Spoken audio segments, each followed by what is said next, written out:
It's amazing. And then, like a simple example, my brother-in-law, we were talking, I don't know how the conversation came up, and he says, "Oh, that thing is it's a horrible fruit." I said, "You've not had a good one. Yeah. Yes. Yeah. You've not had a good one yet." And if you only know Marsh, and you don't, Yes. you've never met Star Ruby, that's your perception of that. My kids, if I would cut it for them, and before you know it, it's gone. Yeah. Yeah. I never told them a grapefruit or a pomelo is bitter. I've never done it. They eat it. It's Yeah. gone.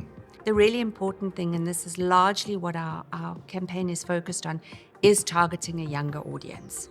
Because it has become this outdated fruit. And I mean, in my talk yesterday, funnily enough, I used gin as an example because gin was also a bitter, outdated drink. That, I mean, when I was younger, I never drank gin. Your granny ate grapefruit and she drank gin. You know, when I only started eating grapefruit when I started working on grapefruit, because I was that person who, why am I going to eat that? The last time I ate that was with my granny. Yeah. Yes. When we cut it in half, she had that funny little Yes. grapefruit spoon knife thing. I had to put like a 1 centimeter thick layer of sugar on it just to get it down. And that was my perception. So how are you marketing the grapefruit? Grapefruit juice, So not in your gin. so Louise, my counter question, I'm answering your question with a question to that is, how many avos have you tried to peel while driving down the Autobahn at 100 miles an hour? Love it. And it hasn't stopped any of us. Yes. So Yeah. I think there is, yes, I understand the movement towards convenience. I really do.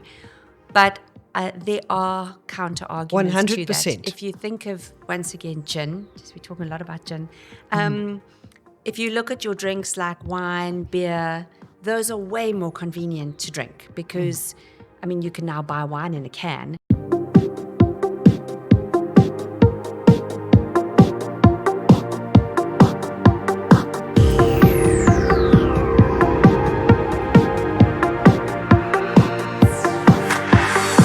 Good morning, Nicci. It's really nice to have you with us. Our guest today is Nicci Stewart, a marketing strategist with Stardust. Welcome. It's nice to have you here. Yeah. Thank you, Louise. It's great to be here. Thank you for having me. Yeah, thanks for coming at short notice and Thanks, Dewald. all that. So I think we've done a very brief introduction. Please introduce yourself and tell us what it is that you do. Yeah. So I am a marketing strategist, and basically what that means is that I work with different companies and brands to help grow them, ultimately with the objective of making them more profitable through better recognition, increased awareness, building better ecosystems, collaborating with the ecosystems, and getting products into market and getting people to buy them. It's pretty much as simple as that. Okay.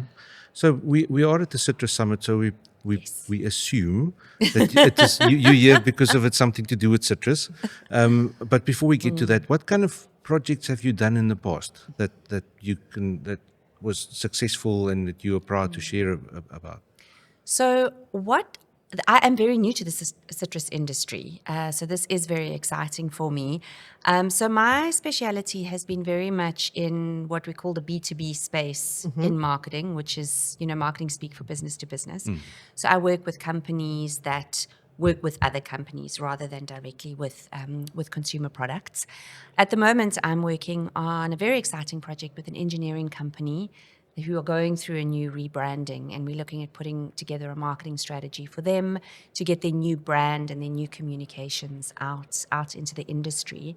But a lot of the work that I do with my clients is largely around the best way that they can leverage their marketing and their brands to help bring in new business into their revenue streams and into their companies so that they can grow and earn more money.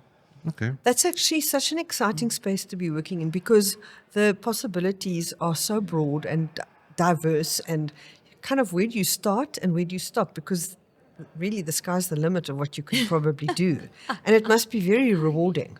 It is very rewarding, and it's really exciting because I do get to work the nice thing about being in my position where you do work for yourself is that I work across different industries.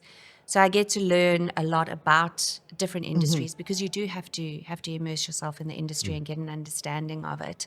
And where I like it is that it touches every point of the business, because you do have to understand not necessarily in depth, but the operations, the delivery, the product, the pricing, all of these kind of things. So the whole ecosystem of the whole ecosystem of the company, and sometimes the industry. I mean, if you look at citrus, you need to understand the supply chain and those kind of things. So I think that's really exciting for me. And it's also, marketing is a very dynamic industry. There's massive influence coming in from AI at the moment.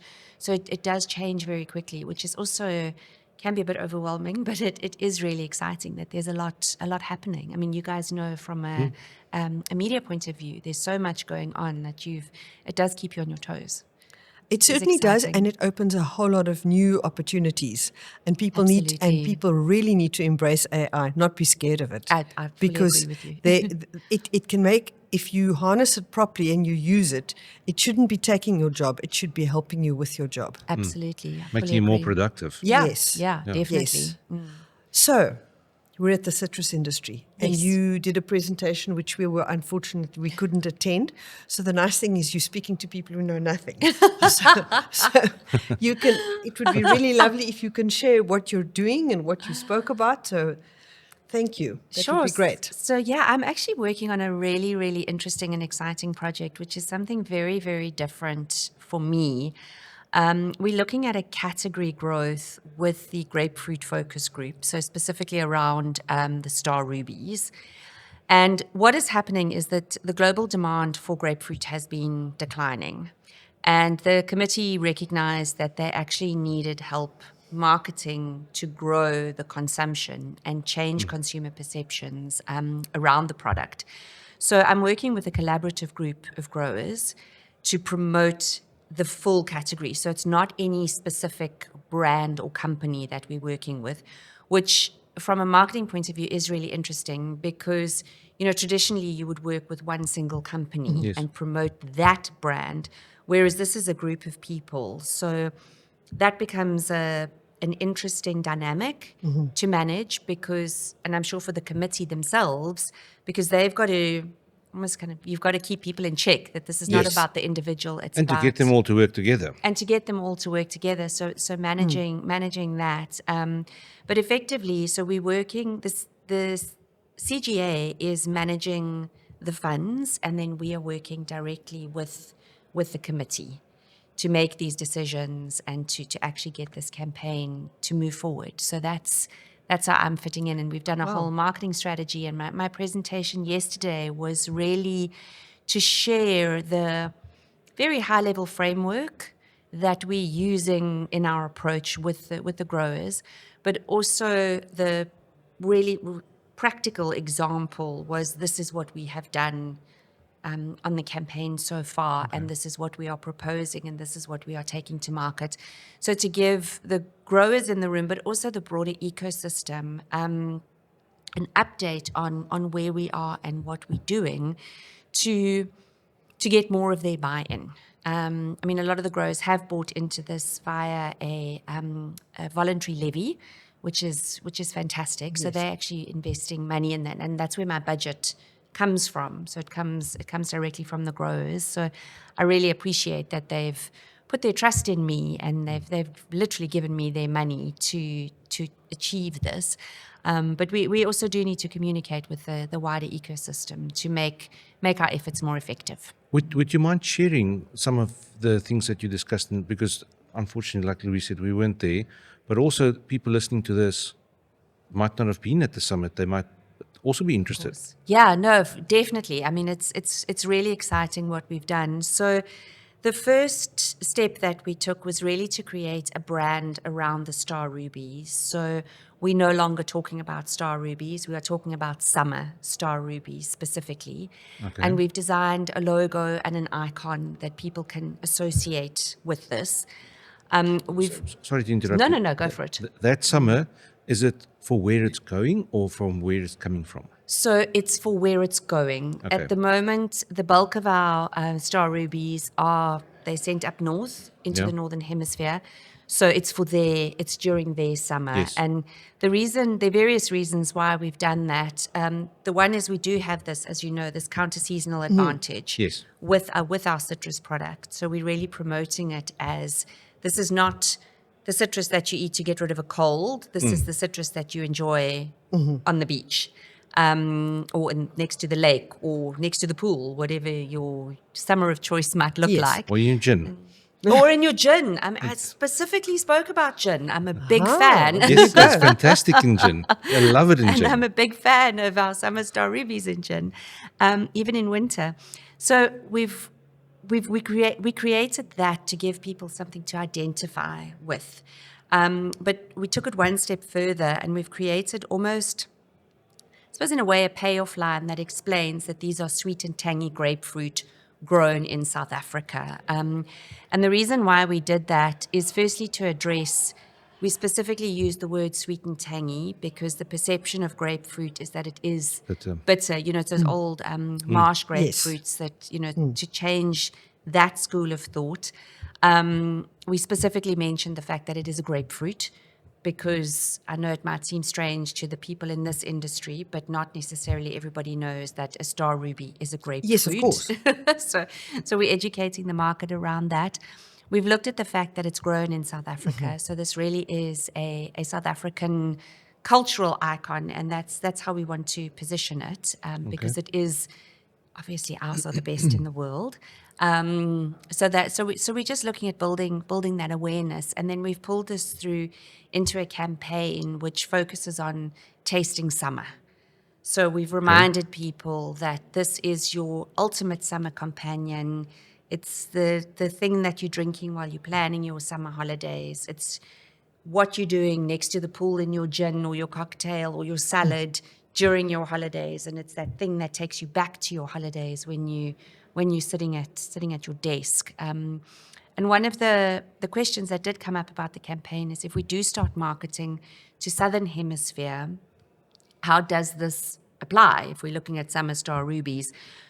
So we positioned it as that, well, this is that thing that reminds you of summer. So while you're sitting in the dead of a Cape Town winter with the rain pouring and the wind lashing, you can have your summer star rubies and it will remind you of your December holidays. So we've really looked at addressing a lot of the key issues that our star rubies face and how we can counteract those. And one of the questions, actually two people approached me yesterday about this, was addressing the issues that grapefruit have. There was a lot of press about it a few years ago, I believe, with statins Yes. and high blood pressure medication. So we are touching on the health benefits of it, but it is a secondary messaging, because at this stage, I'm not sure we don't actually have hard data on how much this is a problem in the sales of grapefruits and how much it is a perception. Because I think it can become very easy to, this is why they're not selling. But of course, as a marketer, I would ask, but you're not marketing this product. So is it not selling because people think it's bad for your blood pressure, or is it because it's not being marketed? Or is it because it's got the perception of being bitter? Or is it because it's got the perception of being bitter? Because we work in the citrus industry all the time, I've been lucky enough to eat grapefruit right out of the bin in an orchard. It's amazing. And then, like a simple example, my brother-in-law, we were talking, I don't know how the conversation came up, and he says, that thing it's a horrible fruit. I said, you've not had a good one. Yeah. Yes. Yeah. You've not had a good one yet. And if you only know marsh, and you don't, Yes. you've never met star ruby, that's your perception of that. My kids, if I would cut it for them, and before you know it, it's gone. Yeah. Yeah. I never told them a grapefruit or pomelo is bitter. I've never done it. They eat it. It's gone. And I mean that I am that person. You know, when I only started eating grapefruit when I started working on grapefruit because I was that person who, why am I going to eat that? The last time I ate that was with my granny. Yeah. Yes. When we cut it in half, she had that funny little Yes, yes, yes. spoon, grapefruit spoon knife thing. I had to put like a 1 centimeter thick layer of sugar on it just to get it down.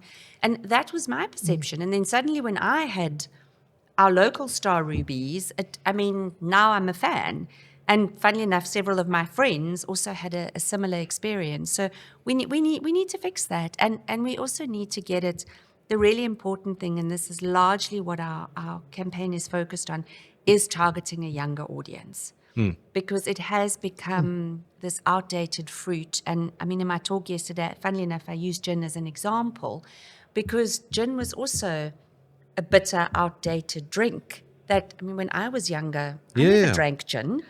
Your granny ate grapefruit and she drank gin. And she drank gin, exactly. But they never mixed the two together. No, they never mixed the shame. They didn't know better. But, gin reinvented itself. Yes, And is in a now... big way. In a huge way. And I mean, now everybody I know drinks gin.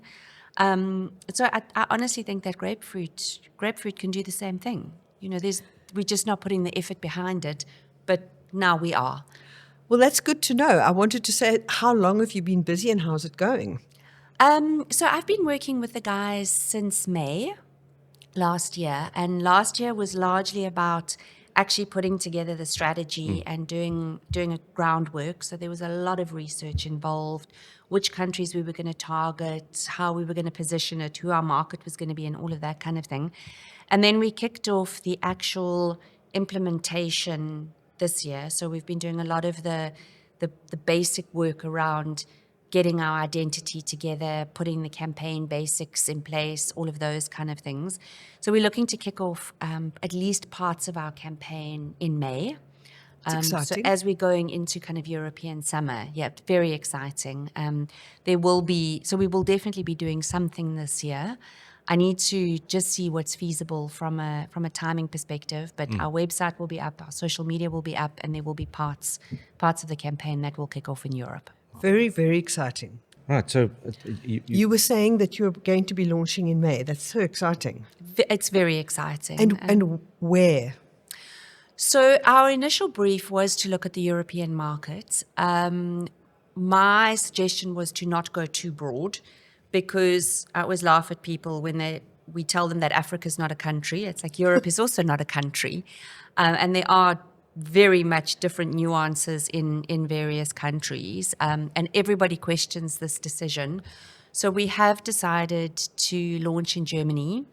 And there are many reasons for that. We looked at, I think there were 5 or 6 criteria that I actually analyzed, being obviously socioeconomic factors, population size, income, but also people's likelihood to shift and try new products and be focused on healthy eating and take all these factors into consideration. And since making this decision, every time I meet somebody from any European country, they ask me why I'm going to Germany and not France, Italy, Spain. So this was a decision that we did not take lightly, and I did analyze various factors, and our plan is to expand it. But Germany is our starting point. So I'm working with a team on the ground so that we can understand local nuances, the subtleties around the market, the different regions in Germany. I mean, it's a big country. So that's where we are kicking off our campaign. So there will be sort of 2 elements to it. The one is the country specific, which is what we're doing in Germany with businesses and direct to consumer. But then we are also looking at a more broad-based campaign, which is our website, our social media pages, all of those kind of things that will build a home for our Star Rubies. So what kind of Exciting. What kind of campaigns will you be doing? So we're doing the business-to-business side of it in country is looking at targeting the hospitality sector. So sorry to interrupt you again. No, not at all. Will you be targeting the consumer or businesses on that side? Both. Both. Yeah. Okay. So we're going at a 2-pronged approach. So from a business point of view, we are looking to engage with retailers and wholesalers wherever possible to get in point of sale and all of those kind of things. That, unfortunately, because that is slightly out of our control, we're kicking that off this year. I don't know if anything will be in store this year. Yes. But the second part of the business to business side is the hospitality industry. So how we can actually get our Summer Star rubies on the menu, into drinks, into their meals and that kind of thing. So it gives people the opportunity to taste it without actually purchasing it Yes, directly. that makes sense. So if you think of, I mean, everybody always uses the example of Avos. They were in restaurants, and that was how they sort of filtered down to consumers. We're also looking at like meal kit companies, where you buy the box that's got all the Okay. food in it and the recipe, and so It's a clever idea. so people, yeah, thank you. So people, I know I'm a big fan of those. So people can actually get exposure to the So they buy. products. So they buy it for the ingredients for a Yes, for a salad for four particularly people, recipe. whatever, Yes. and there happen to be a grapefruit in that Absolutely, recipe. yeah. And you can also run promotions directly with those companies, because obviously it benefits them, and they've got fantastic databases of people. Yes. So you can put in inserts of, win something or whatever the case may be. So that's also a great way to reach people.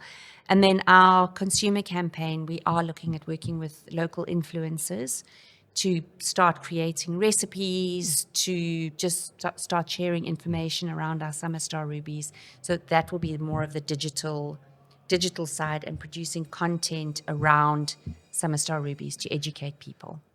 The word influencer is popping up in the agricultural industry big Love time. it. You got to go. You've got to go where things are happening. Absolutely. And okay.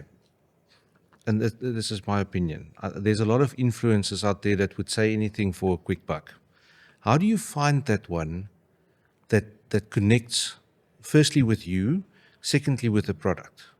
Because I think that there's a sweet spot in there, because this is something different. It's not Absolutely. It's not fashion. It's not. I like the word sweet spot. It's very relevant. Yeah. Sweet and tangy spot. It's not fashion. It's not a car. It's not travel. It's not anything like that. How do you find that specific one? I know there's a lot of foodies or food bloggers and those kind of things out there, but I still think there's you need a very particular one to do what we need to have done here. Absolutely. And I think this is what a lot of people get wrong when they think about influencer marketing, because influencer selection is actually a science. It really is. You've got to be really particular about the kind of person that you're looking for, what their motives are, what their following is, and you've got a really, and I think in the industry, gosh, I can't remember the term now, but we actually almost moving away from the word influencer. Yes. And looking at, I've gone completely blank on the word, but to use another term, Key because person of influence. no, it's not it doesn't even use the word influence. It's something else. It's something completely Okay. different. Not ambassador. No, it's not ambassador. It's it will come to us. Yeah, because influencer actually almost can have a negative Yes, connotation. Exactly. That's And- kind of what we were. Absolutely. And so we are actually working with our branding team to put together an influencer concept that is aligned to our strategy, that will indicate the kind of person that we are looking at. Because, I mean, Dewald, as you said, it's a very, very particular kind of person. And we don't necessarily have the massive budget to throw at a big influencer, but there are, so just to throw out some more jargon here, there are different categories of influencers. So we often talk about micro and nano influencers. And those are people who maybe have 1,000, maybe 3,000 to 5,000 followers. Okay. So their following is quite small by comparison. You're not reaching the millions that you would with your big influencers, but their following is dedicated. Yes. So if this person says, this is what you do, 50% of their followers will go and do it. And if I can hit 500 people Yes. to go and do something, I'm pretty happy with Yeah, that. because that 500 will exponentially grow if they have a good experience. Exactly, exactly. Just because of their word of mouth that they will then generate. Yeah. Very interesting. You said that people ask you why Germany. I don't think that. I think you are really starting in the right place because from what I Thank you. know, Germans are generally very health conscious. And it's as you say, Granny used to eat it. So she knew it was healthy. Now you've got this healthy thing, which also tastes nice and which you can have in gin. I think you really are in the right spot. Quite Thanks, Louise. honestly. I appreciate that. Yes. It's nice to get the support. And it's so exciting. And I think the fact that you've used the word summer is very clever. You know, you obviously know about the summer citrus to the United States. Yes. So it brings that in because one of our other guests said something very interesting that we as Southern Hemisphere people don't think about. We are used to seasonal fruit because we get our stuff. You have watermelon in December, but you don't have watermelon in June. And if you do, it's not good. It's normally and it's not expensive. good. Yeah, imported stuff to South Africa is far more the exception than the rule. And so, but the European market is you can buy strawberries in summer, you can buy strawberries in winter, you can buy strawberries in spring and autumn. The stuff is there because it's imported from the Southern Hemisphere or very early parts of the Northern Hemisphere, whatever. Where there's a marketing gap, it comes from there. So I think the fact that the continuity of, I mean, there will be star rubies from other parts of the world there in the winter. Yes. But you are doing the continuity into that goes the whole year round. Because if the summer star rubies disappeared, and they were only there in the winter, people can forget about something and actually Out of not sight, go back out of to mind. it. Absolutely. And So that's a very good way of branding it. No, thank you. Thank you. I do appreciate that. And I think it and that's exactly what we were saying earlier about cultural nuances. I mean, I was actually having a conversation with my friend when I was in Berlin for Fruit Logistica earlier on in the year. And she was saying, we were specifically talking about kiwi fruits. And she had traveled to New Zealand a few years ago. And apparently the kiwi fruits in New Zealand at that time were literally more expensive than they were in Germany. You sort of say, like, how do you have a local fruit from the country that is more expensive in that country than it is when it's imported in? And I mean, New Zealand to Germany is It's far. It's far. That's quite a distance. So there are all these sort of things that we don't necessarily understand about what happens in Europe and in in these countries. So we need to get those feet on the ground. Putting a brand on fruit is a difficult thing. There's a few brands that has got it right. Pink Lady apples. Yes. Got it right. They are making exponentially more per carton or per fruit than what any of the other apple brands are doing. Autumn Crisp grapes is doing a very good job at it. And Sunworld is really pushing to brand their other grape varieties. Clement Gold.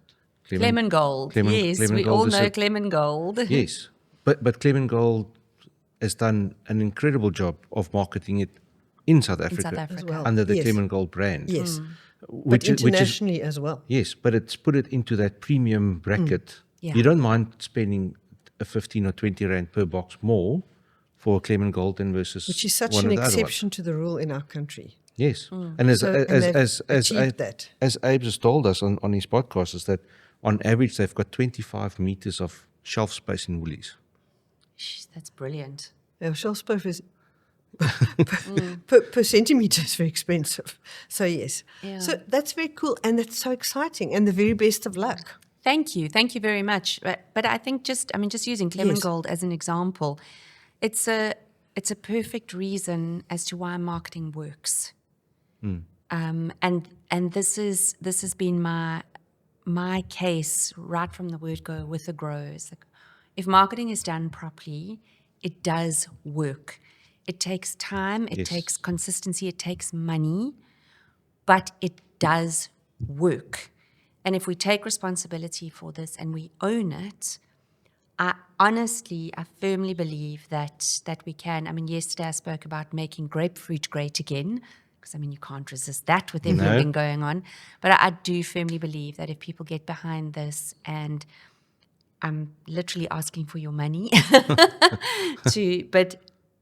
we can make grapefruit great again.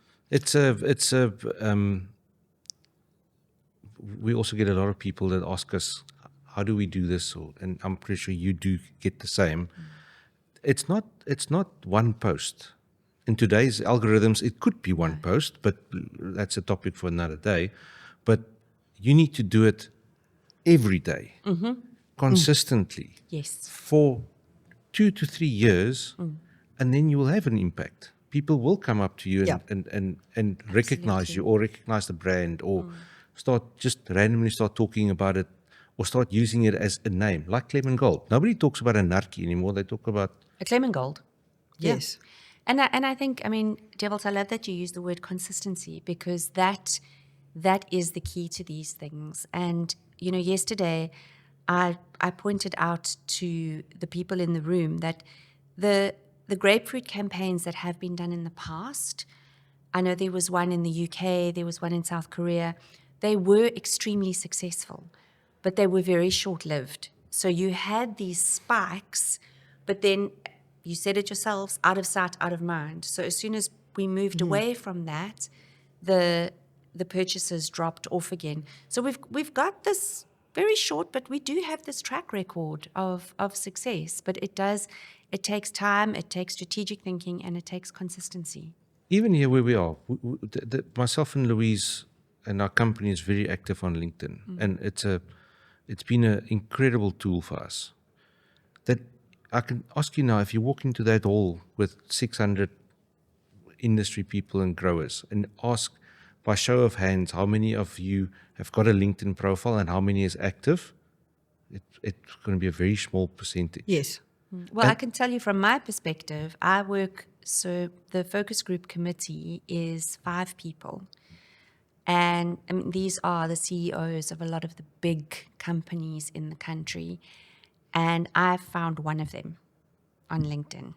So if we take that as being an average, we're looking at 1 in 5. And that's, so I think that just gives you an understanding of the marketing knowledge.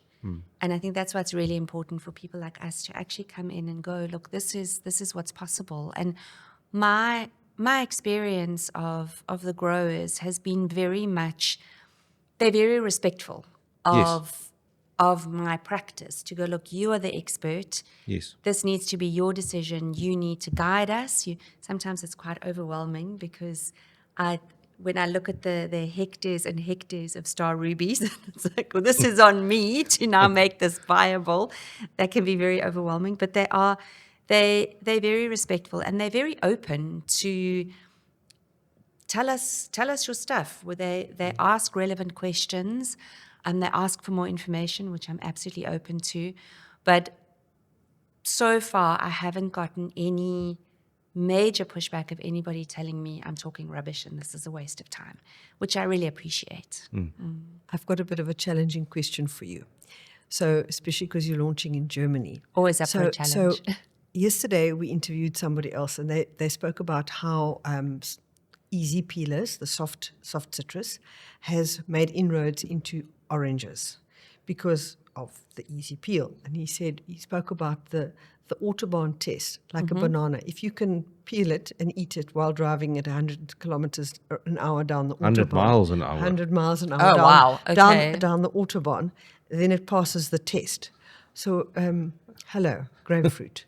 It's not going to go there. So how are you marketing the grapefruit? Grapefruit juice, So not in your gin. so Louise, my counter question, I'm answering your question with a question to that, is how many avos have you tried to peel while driving down the Autobahn at 100 miles an hour? Love it. And it hasn't stopped any of us. Yes. So I think there is, yes, I understand the movement towards convenience. I really do. But there are counter arguments to that. 100%. If you think of, once again, gin, because we're talking a lot about gin, if you look at your drinks like wine, beer, those are way more convenient to drink because, I mean, you can now buy wine in a can, Yes. but you can open the can or I can open the bottle, pour it straight in my glass, and I'm good to go. Whereas gin is, You need to you've mix got it. your botanicals, you've got your mixers, you've got your actual gin that you pour in, then you need your ice. It hasn't stopped anybody. No. So I think consumers they're quite fickle about what they find convenient and not. And that is part of the reason why we are specifically positioning our Summer Star Rubies as being your summer fruit. This is not the thing that you eat on the Autobahn when you're traveling at 100 miles an hour on the way to the office. Well, I asked you the question to hear. It's your long, slow Saturday morning brunch. It's your gin at the pool. This is not a quick, convenient food. And there is also, and just to back this by science, there is a lot of research that Kantar have done around a movement specifically with younger people who are embracing the slow, I almost want to say that old school way of doing things and slowing down and not being in this quick, fast-paced digital life. So there's a movement Absolutely. that's happening. And when you mentioned Avo, I was thinking, people talk about having their Avo on toast. I mean, it takes a while to make the toast. Of It course. takes a while to cut the apple. Yeah. But you savor that. So Often you need to let the bloody thing lay in a bowl for a week before you can eat it. And then you've got that 5-minute window period while it's ripe. Yes. So it just shows the question I asked you about the Autobahn test, how you are absolutely want to do the antithesis of that. Absolutely. And you know what? If you really want to eat your grapefruit while you're driving at 100 miles an hour down the Autobahn, cut it up, put it in a bowl, Yeah. and pick it while you're eating it. Yes. It's Well, a, it- I think you could actually get to the point where, as you say, people savor it because it is such a delicious, unique flavor. Absolutely. Absolutely. And I think there are, I mean, you mentioned juice. I think there are huge opportunities around juice as well. And I mean, I was actually chatting to one of the guys yesterday about looking at what those are and how we can potentially leverage them in future. there's a company we did a little bit of work for in Cape Town. He does a cordial, and he does a lemon one for margarita, and he does a grapefruit one. It's a pom. Anyway, it is brilliant. Oh, I must try that. It's brilliant in gin.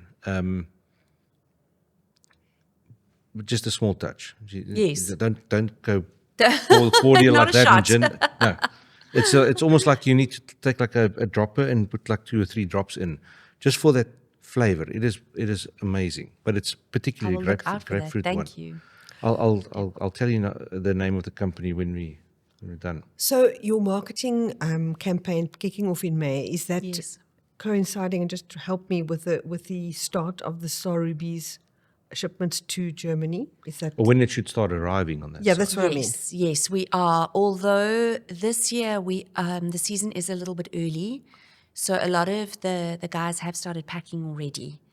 And though that's where these kind of things get very tricky because who knew the season was going to be early when we were doing our planning.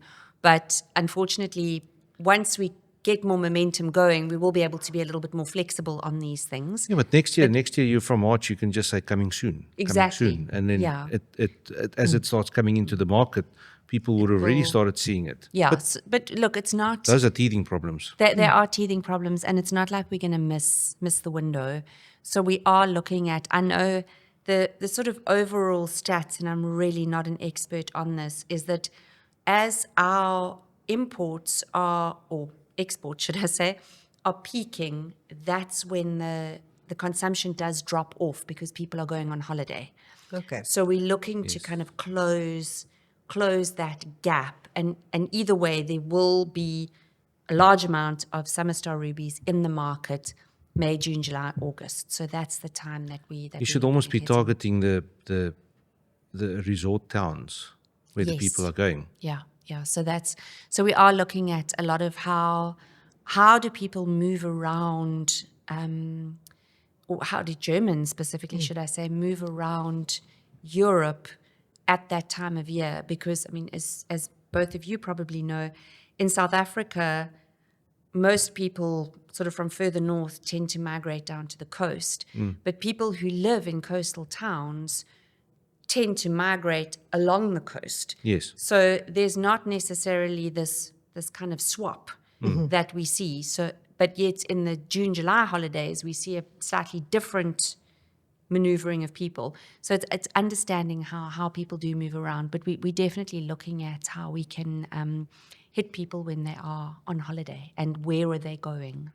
Exciting. It's a pity that the fruit is not really available locally when a lot of German tourists are coming to South Africa in our warmer months. No, it is what it is. It is what it is. Because then if you could hit them on home soil, it's a lot cheaper.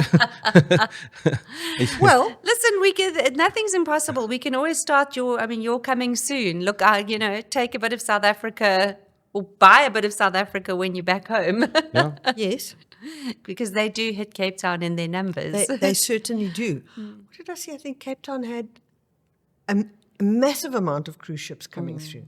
Yes, the cruise Yeah. ships is a big thing. Yeah. It's especially along the coast. Like Yeah. we spoke to Mitchell earlier, is that Mossel Bay Harbour is actually considering putting up a berthing point for cruise ships because the number wow. the number of cruise ships coming in at the moment, they've got to park outside the harbour and use a ferry. So if the weather is not fantastic, then they can't come in.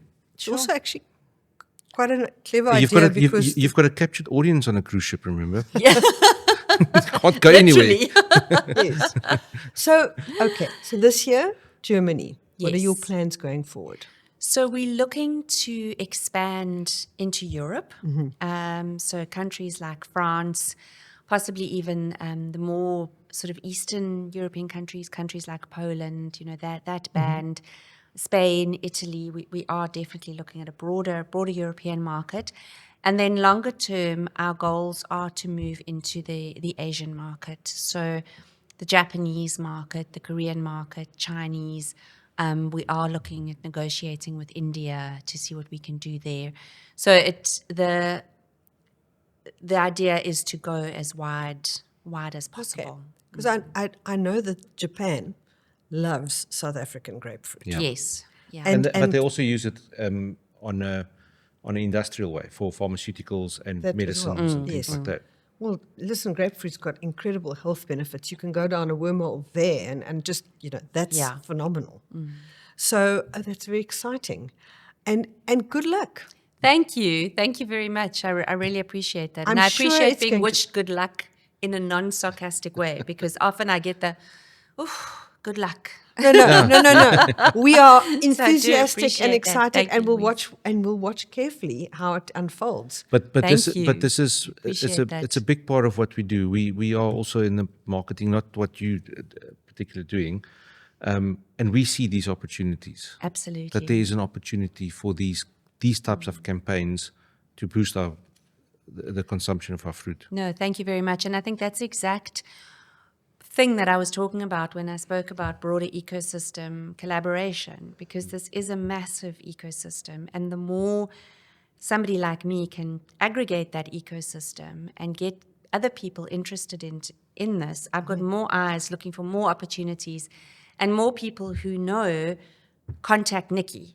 Like, I am the person who's sitting in the middle of this.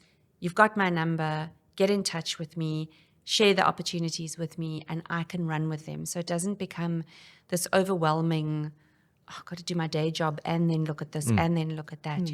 There's a point of contact in the middle of all of this. I think something that we as South Africans tend to do is we do not see our value in the world context.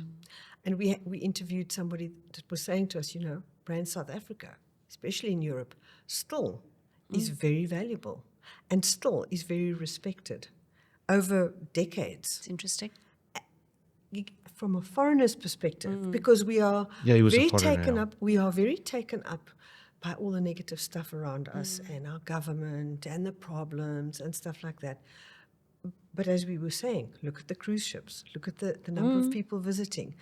Our blue skies and our lack of our beautiful climate, and the fact that people from Europe are not crossing a whole lot of time zones to come to us, and our actually quite affordable holiday status for European people, make South Africa actually quite special for them. And I think, Louise, if I can add to that, I think our beautiful people. Absolutely. You know, we tend to see the worst of ourselves. Yes. But ostensibly, South Africans are very warm. Yes. Even the Cape Townians. We're very warm. We're very friendly. We're very welcoming. We are loud and boisterous. And, you know, basically, we're a lot of fun. Yeah. So Yes. why would you not want to be here? Come on, man. Yes.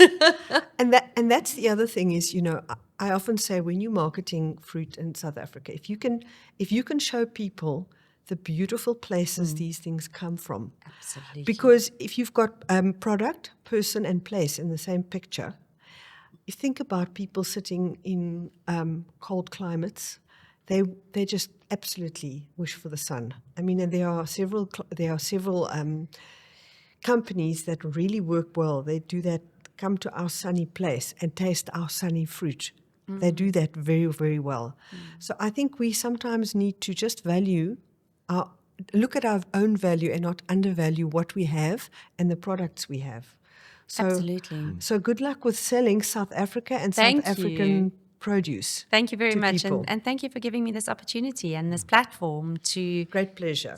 And start reaching a wider audience. we've got one last question. Absolutely. A question that was asked by somebody else. Okay. It's a tradition on our podcast. And you're going to give us one when we're done as well. Okay. The last person leaves a random question for the next person. Okay. And it's just something, it's a fun question. So not always easy to answer. Oh, but over boy. to you, Dewald. Okay, so the question is, would you rather spend a trip on a plane or a trip in a car? That is a tricky one for me because I think I love traveling to new places and far-flung places, and that requires planes to get to those places because I love experiencing new cultures and meeting new people. But I love a good road trip. It's definitely, I mean, I had the privilege, getting back to citrus, of doing a road show with a lot of the grapefruit growers and doing that whole drive from Joburg up to Alisdale, down to Letsatele, Hoedspruit, Malalaan, and it really is the most beautiful, beautiful drive. And if anybody's looking for a road trip, I would highly recommend it. Apart from the quality of the roads, You know, quality of the roads, it is what it is. Listen, I mean, I travel economy class, so the quality of the plane is also. Yes. You have to, if you want the good stuff, you have to make sacrifices. So there's no better way of getting to know someone than sitting with them in a car for a couple of hours. sometimes I do prefer to travel on my own. I'm just putting that on the table. But honestly, I know I'm being quite ambivalent on this, but fine. my answer to that would be both. That's fine. Fantastic. There's no right answer. There's just your answer. Yeah. There we go. Thank you so much, Nicci. That's been incredibly interesting and inspiring to hear that our grapefruit growers are being proactive and putting their faith in you, which sounds like you're doing a fabulous job. Thank and we will you. watch with interest. Thank you very much. Thank you for joining us. Thank you. Bye.